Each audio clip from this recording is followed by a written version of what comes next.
Hey, I'm Jay. My room is a mess, my life is a mess, and the second season of Heaven Official's Blessing is finally here. I am so excited. And in honor of that, I wanted to take a few minutes and do a little book review of the actual series. So, you don't know, you are definitely not on the same side of the internet I am, but Heaven Official's Blessing. I always want to put the apostrophe S after the first word. I don't know why. It's a thing. Heaven Official's Blessing is at this point, famous Danmei series by an author who goes by the pen name MXTX.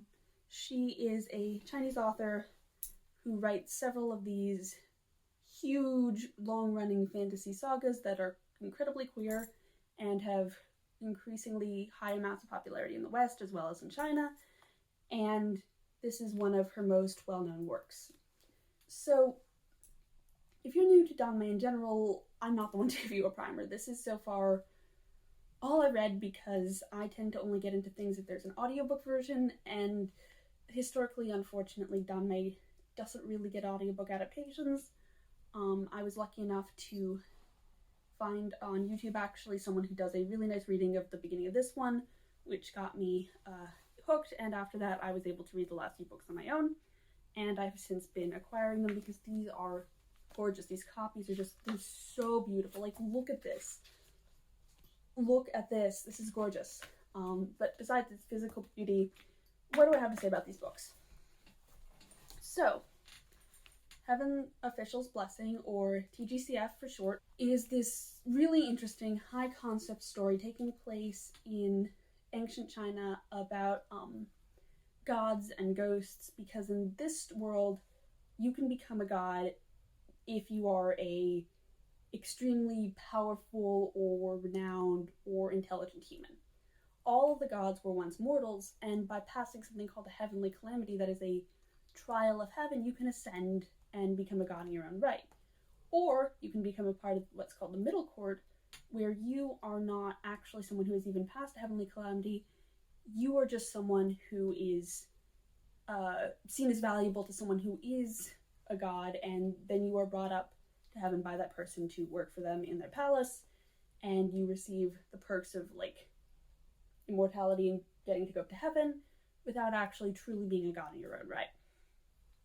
So, this story follows main character Shelian, and this is where I run into trouble explaining it, because the plot construction here isn't really the usual sort, especially for a long-running series, in that there is no overarching plot, at least at first, because there's no big goal that the main character is trying to achieve. The inciting incident is easy to spot, but after it incites, there's not so much of the obvious so what that you would expect in most stories. In most stories, I would also call this a flaw, but because of how she executes it here, MXTX pulls it off in such a way that I think that a lot of people won't even notice the lack of an overarching goal for our protagonist unless they were to sit down and think about it, and even then, it works. So the main character, Shelian, was a god 800 years ago. And because of some bad stuff that went down, and a bit of a falling out he had with the Heavenly Emperor, and some unwise choices he made, he was banished from the heavens, twice actually. After his second banishment, he became basically immortal in the mortal world for the next 800 years, except for the part where he is immortal and unkillable. Yes, I'm making the distinction because sometimes people can be immortal as in unaging, but can still die. Shelian can't die, as he has found out over and over and over again. When he dies, he always comes back. His life has not been easy. But 800 years later, he ascends again. And this book begins with his third ascension. Once upon a time, when he first ascended at the beginning, he was the flower-crowned martial god. He was the god-pleasing crown prince. He was someone who was worshipped in thousands of temples and upheld even among the heavens, but now he's become a laughingstock. All of his worshippers are long dead, all of his temples are long since destroyed, and he himself has made a living for the last several hundred years by busking in marketplaces, collecting junk, and doing odd jobs. He's not much to look at anymore, and he doesn't have any sort of following. The heavens look down on him. His name's a laughingstock to the people who still remember it. He's not exactly in a great place. He doesn't seem to mind too much, though, because it's been hundreds and hundreds of years and he's long since gotten used to it. The first challenge he faces, though, when he gets back to heaven is that the power of his reascension kind of messed up heaven, like, a lot. He blasted a hole, basically, in the Great Marshall Avenue, which is the main street of heaven, and the shakes and earthquakes he caused kind of collapsed a couple of palaces and dropped a bell on a heavenly official. It's a whole mess. So now he's suddenly in debt for a whole lot of merit credits, which is the heavenly equivalent of money, to pay back all the officials whose stuff he destroyed.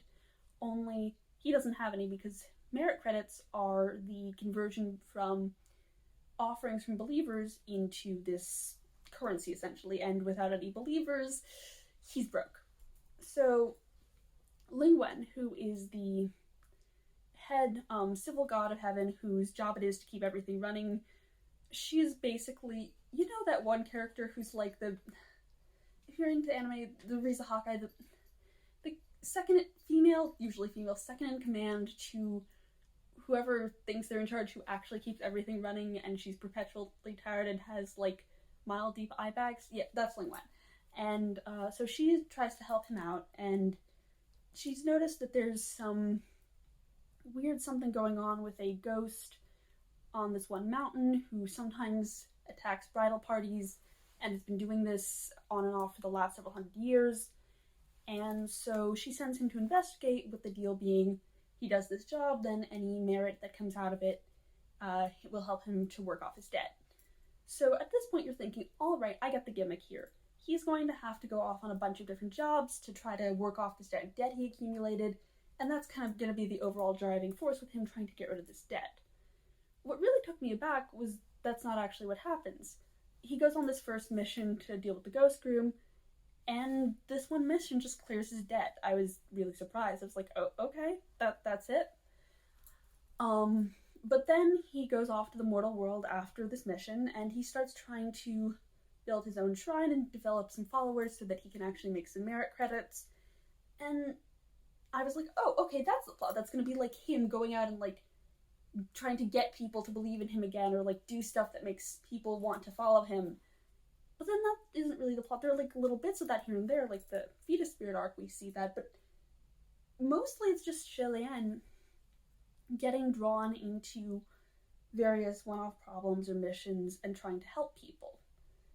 And again, this feels like it shouldn't work, because every time I think, oh, okay, that's going to be like the driving thing, it's like, oh no, that gets resolved. Oh no, it's just like not something he's super deeply passionate about. But as the story goes on, it becomes more and more apparent that there is some deeper thing going on and pulling the strings, and you want to solve that mystery and you want to figure out what that is. But until that point, what really keeps the story from feeling like it's too episodic or standing in place is this guy, our other main character, Hua Chang. Because Hua Chang does have a very strong character motivation that drives him throughout the plot. The problem is, we don't know what it is. Hua Chang's character motivation only starts becoming clear in book 2, doesn't really become crystal clear until book 6 out of 8. Yeah. But far from being a problem for the story, it's actually the solution to the what are we doing here problem. Because the story is from single POV from Shelian's perspective. Hua Chang is this incredibly powerful ghost king. I should explain this. Ghosts within this world can take on 4 ranks. I don't remember the names of the lower ranks, they're not really important, but then there's Wrath or Savage, depending which translation you're working off of, and then Devastation or Supreme, again, depending which translation you're working off of.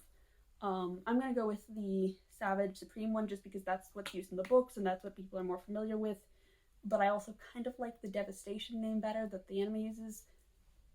Whichever translation. The point is, Wrath ghosts are really scary and powerful. Savage. I always do this. Savage ghosts are really powerful and scary, and they're driven by a deep something that keeps them in the world. Resentment, anger, fury. They have some drive that won't let them go.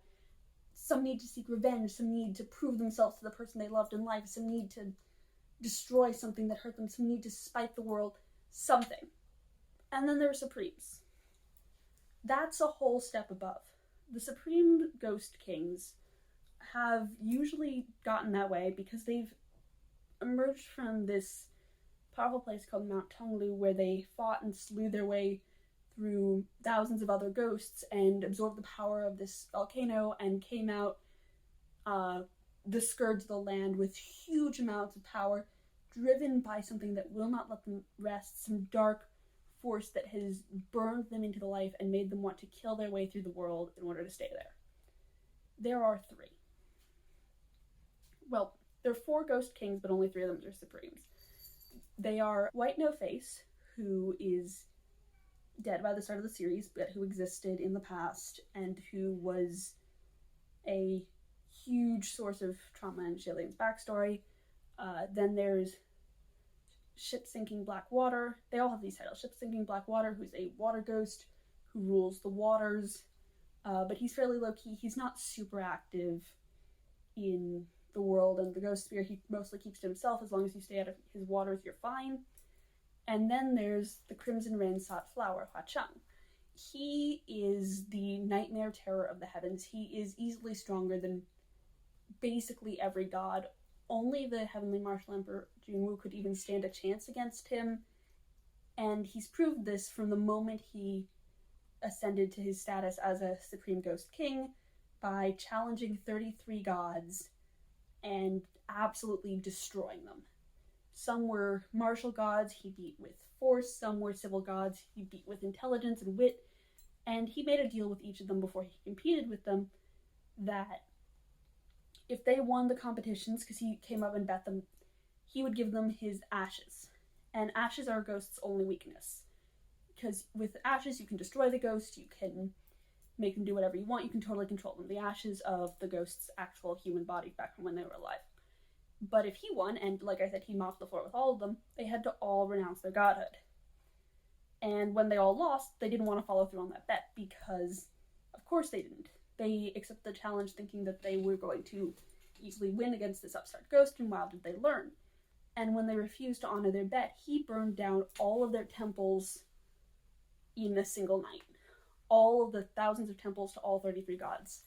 And absolutely destroyed them. And because the gods were so sure of victory, they projected into the dreams of their followers their matches with Hua Cheng, and so these followers saw Hua Cheng destroy their gods, and so now they worship Hua Cheng instead, which gives him even more power.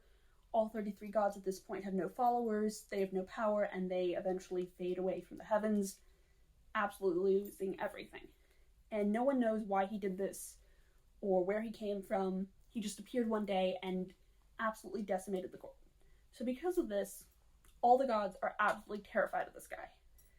There's a scene in book 2 where he hijacks their sort of telepathic communication array, and he says something like, "Long time no see, I wonder if you guys were thinking about me.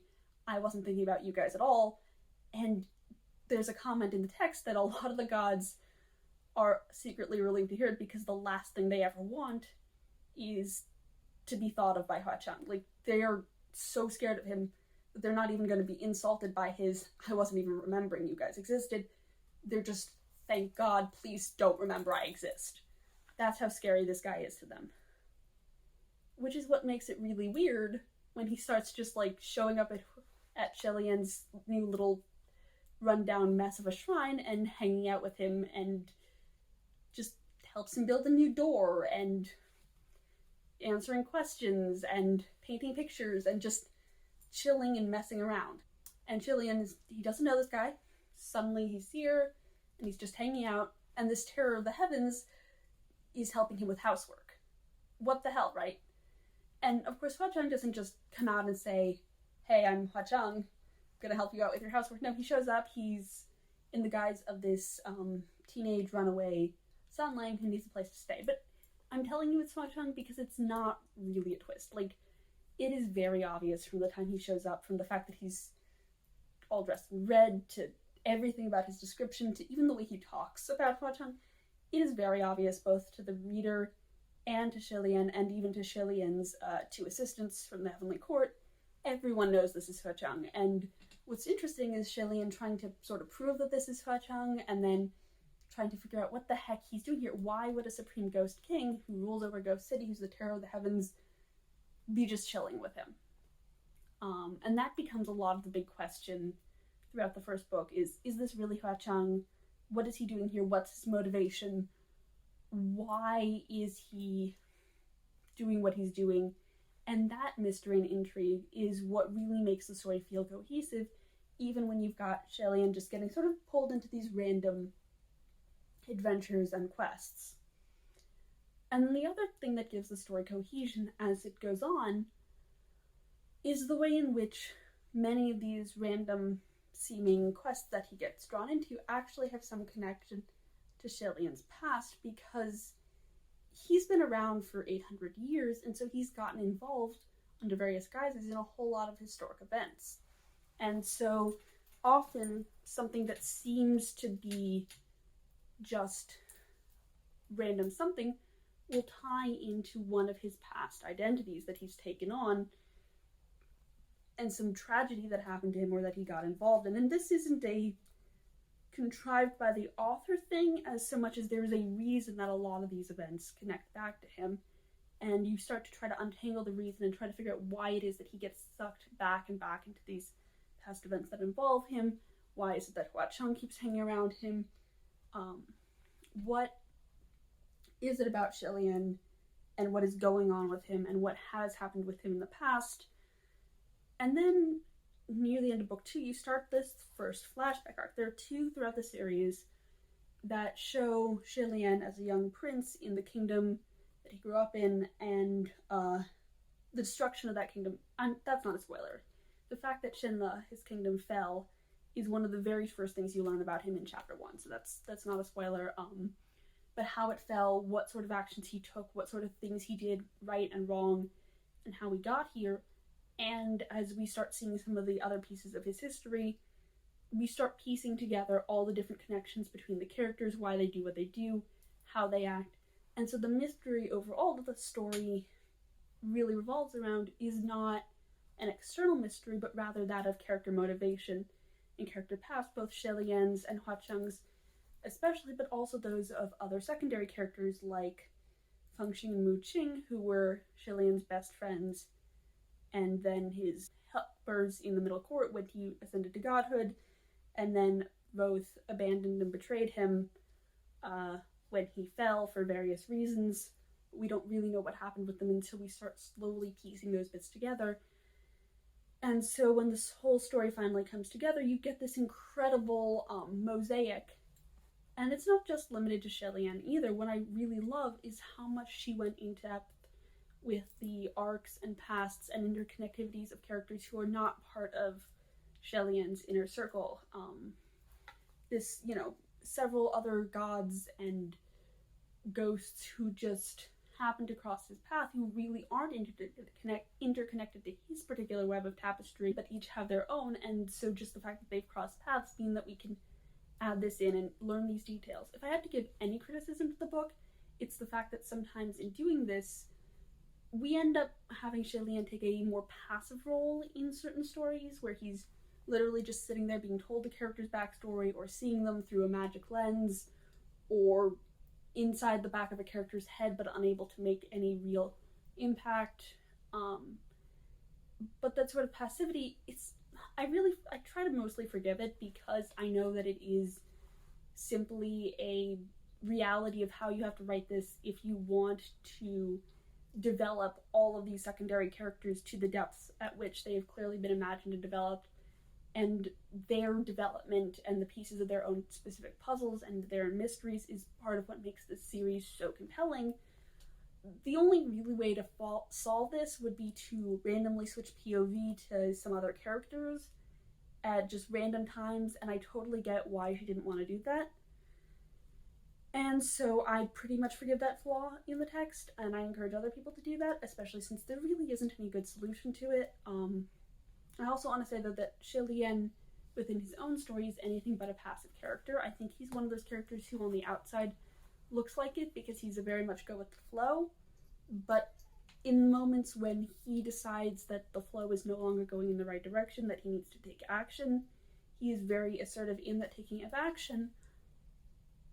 And even the reason that he is slower to take action than you might want is narratively explained. It's not, oh, because she wanted a passive character, but rather because, as you learn in the first backstory arc, originally when he was a lot younger, he took a lot of active actions, and the horrific consequences of some of his actions have taught him to be a lot slower to act in certain situations going forward. Everything builds into his character, everything builds into this mystery, everything builds into this web, and she does such a great job of laying foundations so early in the text, and I especially find this incredible for someone who wrote the way MXTX did, which is in chapter by chapter serialization.